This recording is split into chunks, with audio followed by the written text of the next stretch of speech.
22 अप्रैल 2025 तारीख वही थी, लेकिन पहलगाम की वादियों में आज कुदरत की शांति नहीं, चीखें गूंज रही थीं। बाईसारण की हरी भरी घाटियों में, जहां आमतौर पर घोड़े दौड़ते हैं, कैमरे क्लिक होते हैं, वहां आज गोलियों की बौछार हो रही थी।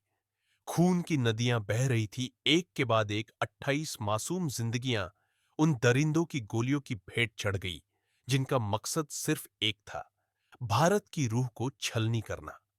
आतंकवादी पहले उनसे उनकी आईडी मांगते हैं, फिर उनकी धर्म पूछते हैं, और जब यह कंफर्म हो जाता है कि वो सारे हिंदू हैं, तो उनके ऊपर फायरिंग शुरू कर देते हैं।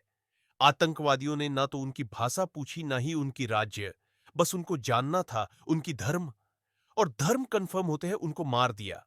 इनमें एक भारतीय नौसेना अफसर भी थे, एक खुफिया एजेंसी के अधिकारी भी, और वो मां बेटी जो सिर्फ बर्फ देखना चाहती थी। उनकी लाशें अब पहलगाम की मिट्टी का हिस्सा बन चुकी है। क्या कसूर था उनका? क्या सिर्फ इसलिए कि वो हिंदू थे? क्या इसलिए कि वो अपने देश में छुट्टियां मनाने गए थे?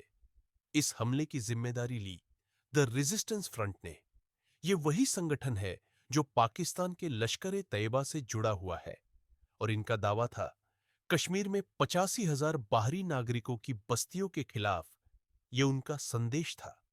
लेकिन सवाल यह है, क्या बेकसूर सैलानियों की लाशें किसी जनसांख्यिक बदलाव का जवाब है? क्या आतंक का यह चेहरा हमें चुप करा देगा? प्रधानमंत्री मोदी ने इस हमले के बाद अपनी विदेश यात्रा रद्द की। गृह मंत्री श्रीनगर पहुंचे। पूरे देश में गुस्से की लहर दौड़ गई। जम्मू में लोग सड़कों पर उतर आए। पुलिस, सेना, खुफिया एजेंसियां, सबने एक स्वर में कहा, अब इनका हिसाब होगा।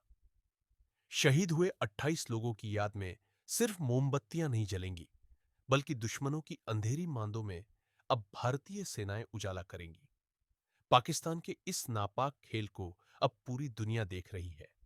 अमेरिका, रूस, संयुक्त राष्ट्र, सबने इस हमले की निंदा की। लेकिन सवाल फिर भी बाकी है, क्या हम सिर्फ निंदा करके रुक जाएंगे, या फिर उन 28 परिवारों की चीखें भारत की नई नीति का कारण बनेंगी? अगर आप चाहते हैं कि इन शहीदों के लिए न्याय हो, तो इस वीडियो को शेयर कीजिए। आवाज बनिए उन मासूमों की जो अब हमारे बीच नहीं है। पहलगाम की घाटी आज भी हरी है, लेकिन अब वहां हवाओं में दर्द तैरता है।